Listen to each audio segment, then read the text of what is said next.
Bonjour chers internautes de Halima TV. Bienvenue dans le troisième numéro de votre émission Mon modèle de réussite. Nous avons le plaisir d'avoir sur ce plateau Madame Faye Diallo, communément appelée l'ange gardien des bébés.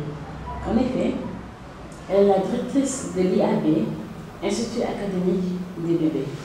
Madame Faye Diallo est comptable de formation, mais elle a eu à décider, au bout de 22 ans de carrière internationale, de se reconvertir dans les métiers de petite enfance. Du coup, de 1998 à 2001, elle a eu à suivre une formation à Paris. Ensuite, durant les années 2017-2018, elle a fait une autre formation complémentaire dans le développement psycho-affectif et psychomoteur de l'enfant, mais aussi dans la nutrition pédiatrique. Madame Diallo est entrepreneur social, très engagée auprès des citoyens sénégalais.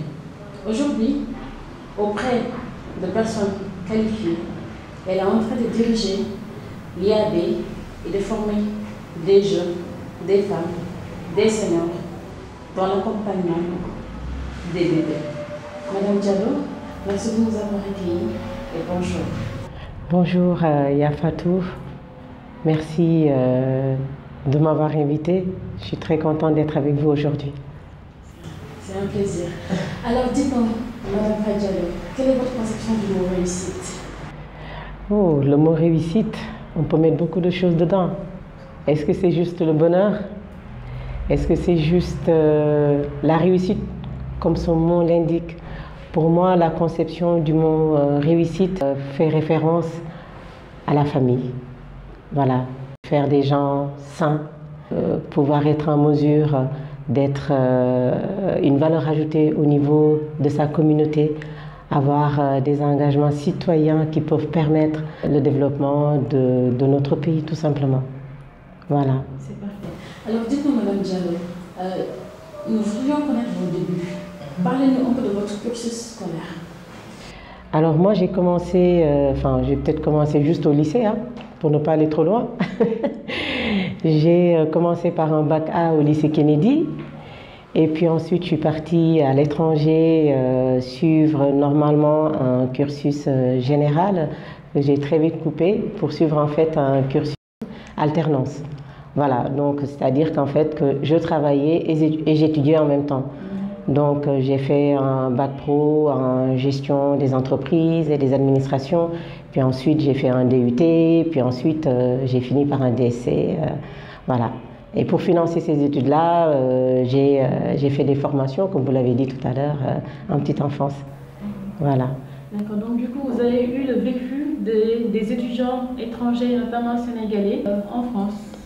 Ce qu'ils vivent en général, ils sont obligés de travailler, de faire n'importe quel type de travail au restaurant ou de la garderie, quelque chose comme ça pour payer vos études? Oui, complètement. Je n'étais peut-être pas à l'université, mais j'étais dans des écoles privées qui nécessitaient certains moyens en fait pour pouvoir subvenir non seulement à ses propres besoins, mais aussi pour pouvoir payer l'école. Donc j'étais obligée de travailler. Voilà, donc comme ça ne me fait pas peur, je me suis naturellement orientée vers les métiers de la petite enfance. Donc au début c'était du babysitting, puis après pour avoir un peu plus d'assises avec les collectivités qui me demandaient d'être diplômée en la domaine, c'est pour ça que j'ai commencé à faire des formations en petite enfance pour pouvoir travailler avec des collectivités et les maternités. Voilà. Pendant ce temps, vos parents, la famille, ils étaient au Sénégal? Oui, ma mère était là, moi mon père je l'ai perdu j'avais 6 ans, ma mère était là avec mes frères et sœurs. Voilà, et donc c'était aussi un moyen de subvenir un peu, d'aider un peu ma maman. Voilà. Donc vous avez naturellement toujours été une battante parce que vous avez perdu votre père assez tôt, cela ne vous a pas empêché de vous bagarrer, d'aller à l'étranger aussi, d'étudier, de payer vos études, mais en plus de ça, de soutenir votre maman financièrement. Tout à fait, tout à fait. Bravo, comme ce n'est pas impossible. Non, du tout. Alors, de là, je peux conclure que les métiers de la petite enfance, c'est en vous, en fait, c'est ancré en vous. Oui, c'est en moi, dans la mesure où, comme j'ai perdu mon père très tôt, je le disais tout de suite, en fait, si vous voulez, ma mère était obligée de travailler, donc je m'occupais déjà de mes petits frères et sœurs à l'époque. Voilà. Vous êtes devenue maman assez tôt. Assez tôt, j'étais chargée de toutes les tâches ménagères, le repas, le ménage, voilà, tout. Et cela ne vous a pas empêché pourtant d'étudier, de réussir dans Du vos tout, études? du tout, au Il contraire. y a eu de retard parce que là vous avez 40 ans Oui. et vous avez eu 22 ans d'expérience de Oui. carrière internationale avant d'aller faire autre chose. Tout à fait, absolument. Ça ne m'a absolument pas empêché en fait ni de poursuivre mes études, ni de travailler, ni de garder bien la tête sur les épaules, en tout cas je l'espère toujours, et de persévérer, voilà. Madame Fadjala a vécu en France, elle a fait ses études toute seule. En plus de ça, elle a payé sa famille, en l'occurrence sa maman qui gérait ses frères et sœurs. Comment elle a fait? Dis-nous un peu, parce que nous avons tendance à voir des jeunes filles, c'est pas toutes les jeunes filles, hein, mais ça arrive quand même qui vivent à l'étranger, qui choisissent la facilité, qui s'accrochent sur des hommes. Comment vous avez fait? Quels conseils vous avez? Moi déjà, dans un premier temps, je ne vais pas juger ces jeunes femmes-là parce qu'en fait, leur façon de vivre peut être corollaire à un certain nombre de facteurs qu'on ne maîtrise pas forcément. Mais ce que je voudrais dire à ces jeunes femmes, c'est de croire en elles. De croire en elles, de savoir qu'elles peuvent être autonomes, indépendantes et travailler. Voilà, c'est beaucoup plus valorisant, enfin, pour moi, personnellement. Voilà, donc il faut juste peut-être les encourager. Voilà, il y a peut-être aussi une démission peut-être quelque part des familles et nos sociétés qui véhiculent ces messages-là, que la réussite c'est forcément financier, c'est forcément matériel, alors que non, pas du tout. On peut se contenter de très peu et être forcément très heureux dans la vie. Voilà. Nous avons senti que vous accordez une importance capitale à la famille. Vous êtes marié, vous avez des enfants. Comment vous faites pour gérer votre époux, le travail, les enfants? Bah écoutez, oui, je suis mariée, je suis maman de 3 enfants. La famille, elle est centrale chez moi. C'est le pilier, c'est ce qui me donne de l'oxygène, c'est ce qui me donne la force, c'est ce qui me donne la motivation. C'est ce qui fait ce que je suis. Et ça, depuis toute petite. Voilà, j'ai été éduquée par une maman forte, très engagée auprès de sa famille, donc je ne fais que reproduire, entre guillemets, ce que j'ai reçu. Voilà. Vous ne reproduisez qu'un modèle, en fait. Voilà. C'est votre modèle de réussite? C'est mon modèle de réussite parce qu'elle s'est battue énormément toute sa vie pour le bonheur de ses enfants et donc j'essaie de reproduire un peu la même chose. Donc gérer travail et vie de famille, pour moi, c'est chose aisée, c'est pas très compliqué, c'est une question d'organisation.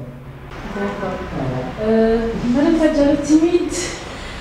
Oui, un peu quand même, parce que je suis alpulaar et forcément les alpulaars, elles ont un côté, oui, timide, oui. C'est l'éducation. C'est l'éducation, forcément, qu'on ne peut pas gommer comme ça, mais j'ai une part de timidité effectivement et de pudeur. Et de pudeur. Oui. D'accord. Alors dites-nous un peu, comment vous est venue l'idée de l'entrepreneuriat social? Alors déjà, c'est parti de mon exemple personnel. Quand je suis revenue au Sénégal en 2016, j'ai changé beaucoup de ressources au niveau de ma maison, surtout en particulier de la personne qui s'occupait de mes enfants. J'avais beaucoup de difficultés à trouver la personne compétente. Tout le temps, je changeais. Et je me disais, mais c'est moi la personne problématique ou qu'est-ce qui se passe? Et je pose cette question-là autour de moi. Il s'avère qu'en fait, mes amis, les autres familles, tout le monde avait la même problématique de nounou. Pas compétente, entre guillemets. Je suis désolée de dire ça comme ça parce que je ne veux blesser personne. Je ne veux blesser personne. Mais ce que je veux dire, je me suis dit, bon, bah, qu'est-ce que je fais? En fait, c'est pas moi, c'est les gens. Elles n'ont pas vraiment la bonne compétence. Donc, je suis partie accoucher, je suis revenue et j'ai dit non, plus jamais. Alors, j'ai pris quelqu'un que je me suis mise à former, moi, personnellement, et tout de suite, j'ai pu percevoir le changement. Donc, d'autres amis m'ont demandé et j'ai dit, mais attends, plutôt que de le faire, de le limiter juste à moi et à mes amis, pourquoi pas faire ça à échelle voilà, grand V et puis voir ce qui va se passer. C'est comme ça que ça s'est passé en fait. D'accord, donc voilà. du coup c'est ça, cela a été la procédure pour lancer l'IAB, l'Institut académique des bébés. Absolument. Et les difficultés que vous avez à rencontrer, c'est sûr que vous en avez eu, c'est déjà possible l'entrepreneuriat. C'est super compliqué, vous voulez dire. C'est hyper compliqué, c'est vraiment juste le parcours du combattant quoi. Surtout quand on se lance dans ce domaine complètement vierge, où il n'y a rien du tout, mais c'est hyper compliqué, très difficile, des problèmes techniques. Je ne parle même pas des finances parce que j'y comptais absolument pas, donc je suis partie de zéro. Voilà, avec 0,00 francs dans mes poches. D'accord. Voilà. Mais vous avez quand même réussi. Et c'est ça l'importance. Oui, je sais. Oui, donc il y avait des problèmes financiers, Oui. vous aviez des problèmes techniques. Oui. Est-ce qu'il y a eu des gens qui ont cru en vous, qui vous ont poussé vraiment à foncer? Ou bien c'était juste la âme de la jeune femme, de la jeune mère? C'était quoi le vrai déclic en fait? Personnellement, déjà, je suis quelqu'un de... Voilà, il faut que j'y aille. Quand je crois en une chose, personne ne peut me décourager. Je suis comme ça, je vais jusqu'au bout parce que j'y crois. Et je pense que c'est ça, c'est ce qui convient au mot réussite. Quand on croit à quelque chose, quelles que soient les difficultés ou les échecs, on tient le bon bout, on le sait, c'est ancré en nous, on le sait, on y va. Donc, alors, bien évidemment que ce n'est pas facile du tout. Ce que je fais, j'arrive, j'ai une idée, comment je la concrétise? Comment? Et je pars avec quoi? Les gens me dévalorisent, mais comment elle peut sortir d'un poste de cadre, arriver là et vouloir faire, apprendre aux gens à changer des couches? Non, d'ailleurs, c'est même pas ça, c'est complètement caricatural, ça n'a rien à voir. Mais les gens dévalorisent ce métier. Parce qu'ils ne le connaissent pas, surtout au Sénégal. Au Sénégal, réussir, c'est être derrière un bureau, forcément. Avec des beaux rideaux, des beaux canapés en cuir, la climatisation, c'est parfait. Et ce n'est pas forcément ça, ça n'a rien à voir. Je dis simplement que la petite enfance, c'est l'avenir, c'est nos jeunesses. Et donc, c'est à nous de la construire et dès le plus bas âge. Voilà. Complètement. Alors, là, c'est vraiment du Michelle Obama que vous venez de faire. Ah bon? Je sais pas. Et vous venez vraiment de nous le prouver encore une fois. La réussite, ce n'est pas forcément d'être derrière les bureaux. La maman qui est dans son foyer, qui gère son commerce, a certainement réussi sa vie. Oui. Le cultivateur a certainement réussi sa vie. Même le président de la République a J'ai beaucoup réussi. de respect pour ces personnes. J'ai vraiment beaucoup de respect par toutes ces personnes de cette couche sociale qui vendent n'importe où dans la rue pour leur dignité, pour s'occuper de leur famille. On doit avoir du respect pour ces gens-là. Celui qui est derrière un bureau n'est pas beaucoup plus méritant que celui qui a sa table dans un coin de rue. Ça n'a rien à voir. Tout se passe ici et là. Tout à fait. Voilà. Alors, dis-moi un peu, comment vous faites après avoir formé les gens, les jeunes femmes, les mamans? Vous les recasez? Comment vous faites? Ah oui, ça c'est mon credo. Il ne suffit pas de former pour former. Dans ma conception et ma vision, c'est je forme et j'insère. C'est de ne pas laisser ces jeunes femmes-là en rade. C'est de leur donner les moyens de s'autonomiser, de leur donner les moyens d'être indépendantes, leur donner les moyens, elles aussi, de subvenir aux besoins de leur famille. Donc, elles travaillent. Elles travaillent. Voilà. Dans des maisons, dans des entreprises? Alors, en général, ces jeunes femmes, elles sont formées quand même pendant 7 mois, plus 3 mois de stage en immersion. Donc, c'est plus des personnes qui sont destinées aux crèches, aux haltes garderies, aux maternités, mais pourquoi pas chez vous ou chez quelqu'un d'autre. Tout à fait. Voilà. Alors, vous faites des cours, vous donnez des cours à l'IAM. Oui. Comment ça se passe? Vous êtes aussi professeur ou c'est du bénévolat? Dites-nous un peu. Non, en fait, si vous voulez, moi quand j'ai démarré dans mon garage. Oh. Quand je vous dis je suis partie de zéro, je suis vraiment partie de zéro, c'est pas des blagues. Donc j'ai démarré dans mon garage et pas plus tard que l'année dernière, c'est-à-dire. Voilà, j'ai sorti tout ce qu'il y avait dans le garage, j'ai réaménagé, mis un beau sol, j'ai mis un écran et puis une table, des chaises, j'ai recruté les étudiantes et c'est parti comme ça. Aujourd'hui, j'ai eu des gens qui ont cru en moi, qui ont cru en ce projet-là, dont notamment je parle de Make Sense, qui aujourd'hui m'incube dans les locaux de l'IAM à Mermoz. Donc maintenant, les cours se passent là-bas. Super. Voilà, dans un cadre parfait, quoi. C'est super, vous avez eu la chance d'avoir des gens qui ont cru en vous. Oui. Et même si vous n'avez pas eu cette chance-là, vous auriez quand même foncé. Ah non, mais carrément. Carrément, moi, il n'y a rien qui peut m'arrêter tant que j'y crois. Voilà. Et votre mari vous soutient? Oui, en fait, je pense que c'est le premier instigateur. Comment? Dans le soutien. Je ne suis pas tout le temps à la maison parce que je travaille beaucoup. Quand on est entrepreneur, on est partout. Partout. On recherche des moyens techniques, on recherche un accompagnement, on recherche des finances. Donc, c'est beaucoup de rendez-vous, beaucoup dehors. Et donc, pendant ce temps-là, mes enfants qui s'en occupent, heureusement qu'il y a leur père. qui met la main à la pâte. Voilà. Tout à fait. Comme quoi que non seulement une femme, une jeune dame peut réussir financièrement, peut réussir sur le plan professionnel, mais aussi peut réussir son ménage. Oui, et là je fais appel aux hommes. Je vous demande solennellement de mettre la main à la pâte dans l'éducation de vos enfants. Et c'est pas juste donner la dépense, joxe dépense bi rek teg ko ci table bi foofu daal di dem. du loolu kese voilà léegi ñëppay indi dépense. léegi en fait ñun li ñu bëgg mooy ngeen gën a engagé wu ci seen éducation doom yi parce qu'en fait vous perdez beaucoup de choses en n'étant pas là en réalité yéenay perte donc ngeen dimbali seen soxna yi ngeen gën leen jàppale daal day tax rek xale yi jëm kanam. waaw ñu xam ne daal dañuy àndandoo ndam. ñun ñëpp ñu àndandoo dem. wala rek ñoom ñu dem toogee ko te ñun ñu dem. waaw ñu dem ak xale yi. mais ñu dem ak xale yi. ñu dem ak xale yi et vous êtes féministe. Oui, on peut dire ça. Non, mais l'idéal quand même, l'idéal de réussir, ce que nous réussissons tous ensemble. Non, quand je dis nous démarrer khaleyi, je veux dire le père il est dans la maison, on est ensemble. Hein, la cellule familiale, attendez, je recadre. La cellule familiale elle est là, mais souvent on observe que dans les cellules familiales, le père il est toujours de côté. Il est toujours de côté, il n'est pas forcément... Voilà, parce qu'en fait, il n'y a pas ce lien d'attachement qu'a la mère et l'enfant vis-à-vis du père et l'enfant. Voilà, c'est juste ça. Mais le père, il est bien présent. Il fait force d'autorité. C'est du sérieux là. Voilà, chez maman, on peut rigoler, mais on ne rigole plus là. Voilà. Du coup, nous allons prendre l'appel de quelqu'un. Comme d'habitude, lorsque nous enregistrons l'émission, nous recevons quelqu'un sur le plateau, quelqu'un au bout du fil. Cette personne, c'est un monsieur qui a fait partie de ceux-là qui m'ont poussé à reprendre comme invité. Il va intervenir en fin d'émission et vous allez découvrir la mémoire de qui il s'agit. D'accord? Voilà, il paraît que vous avez à partager l'écosystème. Donc nous passons l'appel tout de suite. Allô, bonjour Romain. Oui, bonjour. Alors, ça va, merci. Et toi, tu es en direct? Je suis en direct. Oui. Notre invité ne sait toujours pas de qui il s'agit. Alors, c'est M. Omar Diallo, vous avez partagé l'écosystème. Je ne lui avais pas dit le nom ni rien, je voulais qu'elle devine un peu. Je vous la passe, d'accord? D'accord. Voilà. Merci. Allô? Alors, bonjour, Pa. Oui, bonjour. C'est Omar Diallo. Alors, aujourd'hui, je suis très ravi de faire un témoignage sur toi. Oui.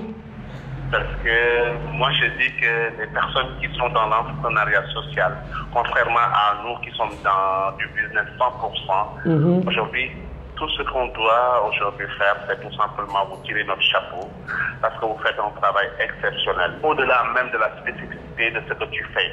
Rien que le fait de choisir en fait ce créneau de l'entrepreneuriat, faire de l'entrepreneuriat social, fait de toi une âme pure. Bon, je ne sais pas maintenant s'il y a des questions qu'on doit me poser, mais ce que je peux témoigner sur toi, c'est ça en fait, ton dynamisme entrepreneurial, ton sens du partage et également ta volonté de vouloir toujours nous aider, nous coacher, nous les jeunes papas qui souvent laissons nos femmes gérer tout aujourd'hui. Grâce à ce que tu fais en fait, il y a en fait cette inclusivité qui fait que nous aussi on participe beaucoup dans la gestion de tout ce qui est tâches familiales et on s'occupe bien des enfants. Voilà pourquoi quand on m'a dit que c'était toi, je me suis dit aïe aïe aïe, allez nous. Elle est maintenant tu vois du coup Oui, complètement. Waouh, là j'ai un flot d'émotions. Si on devait vraiment dire tout ce qu'on fait de toi et tout le bien que tu nous fais directement et indirectement, en fait par les partages qu'on fait à travers nos réseaux sociaux, des gens qui s'intéressent à ce que tu fais, j'allais te dire tout simplement, tu ne mesures même pas l'impact social que ton business a aujourd'hui. Et je crois que c'est l'essence même de l'entrepreneuriat social. Alors, au même titre que les autres, je te dis bravo, ma chère, et bonne continuation. Je suis très ravi, en fait, Je vais pas te laisser parler. Je vais te dire, je suis très ravi et nous sommes tous derrière toi. C'est pas facile de quitter, en fait, de laisser tout ce qu'on a de l'autre côté, de revenir au Sénégal et d'être dans le bénévolat. C'est pas facile, donc c'est des personnes qui méritent d'être épaulées. Et aujourd'hui, le plus difficile quand vous faites de l'entrepreneuriat social, c'est d'avoir un financement. Oui, en tout cas, je ne sais pas quoi dire. Je suis très, très touchée par tous ces propos que tu tiens à mon égard. Je ne pensais pas du tout que c'était toi, l'invité surprise. Je ne savais pas que c'était toi. Et là, je suis complètement envahie par un flot d'émotions incontrôlables. Écoute, tous tes collègues entrepreneurs témoigneraient en fait ce que j'ai dit. C'est les personnes qui allaient même dire plus que moi. Je veux juste en fait que tu saches qu'aujourd'hui, cette tribune qui t'est offerte pour nous est une tribune qui va nous permettre de vulgariser les activités d'une personne bien, d'une personne en fait qui va à la base pour préparer en fait les futurs présidents, les futurs enableurs, les futurs en fait milliardaires et les futurs présidents de ces continents-là, de ces pays-là. Merci. Merci infiniment, Omar. Merci, je suis vraiment, je dirais pas touchée, mais il y a touché, plus un regain de motivation, d'encouragement. Voilà, j'ai envie de poursuivre. Quand j'entends ça, merci infiniment pour ce beau témoignage. Je ne sais pas si je mérite tous ces propos-là. Tu mérites plus, ma chère. Tu es au sommet. Merci. Tout ce que je te demande aujourd'hui, c'est en fait d'avoir beaucoup plus de courage parce que au sommet, quand tu es là-bas, donc c'est très facile de décevoir les gens par les actes. Donc, reste comme tu es, ma chère, et puis continue. Le meilleur reste à venir. Merci infiniment, Omar. Merci beaucoup. Wow, je suis. Merci beaucoup, Omar. Merci. Et à très vite. Bonne continuation à vous aussi. Merci, à bientôt. Allez, au revoir. Madame Fadialo, j'ai senti une forte dose d'émotion. Je commence même à me dire finalement qu'il faudrait que je cherche un partenaire qui va me fournir des mouchoirs que je vais déposer là à chaque émission. Parce qu'à chaque fois, je sens une forte dose d'émotion venir de mes invités. Mais là, c'était vraiment la totale. On a même dû couper la caméra parce que c'était vraiment les larmes carrément. Qu'est-ce qui vous a touché comme ça? Bah, en fait, rien que vous évoquiez la question de nouveau, je suis encore replongée dans l'appel téléphonique de Omar S. Diallo, que je suis beaucoup aussi. Je pense qu'on se suit tous ensemble. Je veux dire, quand on se lance comme ça, dans la nature, en fait c'est vrai, c'est dans la nature, dans la jungle, on débarque chez nous, mais on ne connaît personne. On fait tout à zéro. On commence à zéro. Et d'avoir une sorte de reconnaissance de notre travail, c'est juste valorisant. C'est juste quelque chose d'incommensurable. On ne s'attend pas à ça, en fait, si vous voulez. Je ne pensais pas qu'en fait, que j'étais tant suivie par les gens, voire, entre guillemets, apprécier que le travail que j'étais en train de faire était valorisé et apprécié au sein de la communauté. Donc, ça me donne encore beaucoup plus de force, de courage, d'abnégation et de résilience pour encore continuer le travail et élargir au sens grand, national, voire international. On ne sait jamais. Focus, vous allez y arriver. Oui. D'accord. Oui. Et il faut essayer de retenir tout ce que tu voulais là. Oui. Ça va, on passe? Oui, on passe. Voilà. Alors, du courage à vous. Vous savez, en fait, cette émission, nous invitons des gens en fait, choisis par les internautes, des gens choisis par les CNRF, des gens choisis par les jeunes. Et il y a une question qui vous attend sur Facebook. Je vais vous la lire et vous allez nous donner votre réponse. Vous êtes prêts? Alors, Madame Diallo, prenez note de la question. Bonjour, l'enlèvement des enfants devient de plus en plus grave. Qu'en pense-t-elle pour éradiquer cet acte? L'enlèvement des enfants. Qu'est-ce que vous Oui, c'est un vrai problème. C'est un vrai problème qui me fend le cœur à chaque fois que je vois des photos circuler sur Facebook parce que tel enfant a disparu, des fois avec des conséquences dramatiques. Je suis très attristée en fait par ces choses-là. Ce que j'aimerais, c'est qu'en fait que les parents s'engagent davantage auprès de leurs enfants, les surveillent. C'est le seul mot d'ordre que je peux donner, être au plus près de ces enfants. On ne peut pas laisser un enfant courir partout, on ne sait pas où il est. Moi, à chaque instant, je sais où est mon enfant. Et quand on est dans la rue, je lui tiens la main. Je ne dis pas ça en fait pour incriminer les parents ou alors pour qu'ils se sentent culpabilisés. Mais on a quand même une part de responsabilité. Dans les rues, parfois, on voit les enfants jouer n'importe où, n'importe comment, courir seuls. sans accompagnement. C'est juste ça qu'il faudrait arrêter. Et je pense que ça réduirait considérablement ces enfants qui disparaissent à tort et à travers. C'est triste.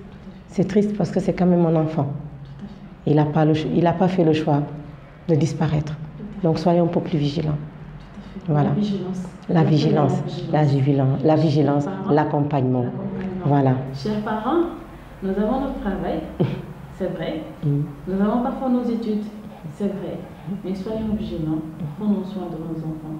Demandons à ces dames qui doivent s'en occuper quand nous ne sommes pas là, de l'être aussi. Tout à fait. Alors, voilà. Dites-nous, émotif?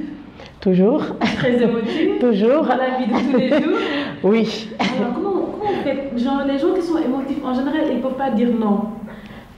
Ouh, ça dépend du caractère aussi. On peut être émotif et dire non. Voilà. En fait, l'émotion est liée par rapport à beaucoup de choses. On peut être émotif et savoir dire non, ça n'a rien à voir. C'est deux choses différentes.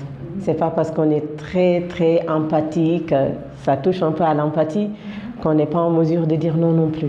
Ça n'a rien à voir. Du coup, vous avez une forte caractère derrière un visage angélique. Oui, on peut dire ça. Chers partenaires de l'IAB, attention. Hein? Voilà. Attention. Hein? Oui. Alors, dites-nous un peu vos perspectives d'avenir. Oui.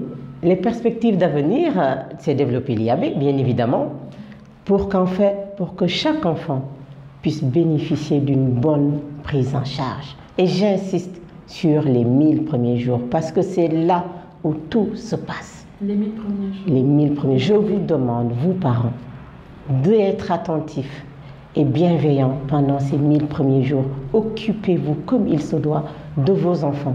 On essaie de faire le calcul. On peut, mes premiers jours, c'est à peu près combien de mois encore? C'est 3 ans, donc 3 ans. De la grossesse jusqu'à ce que l'enfant ait à peu près 2 ans. Il y en a d'autres qui disent c'est de la naissance à 3 ans. Mais en fait, c'est une fenêtre qui est ouverte où vous pouvez préparer votre enfant pour un meilleur avenir, où vous pouvez préparer votre enfant pour un bon capital santé.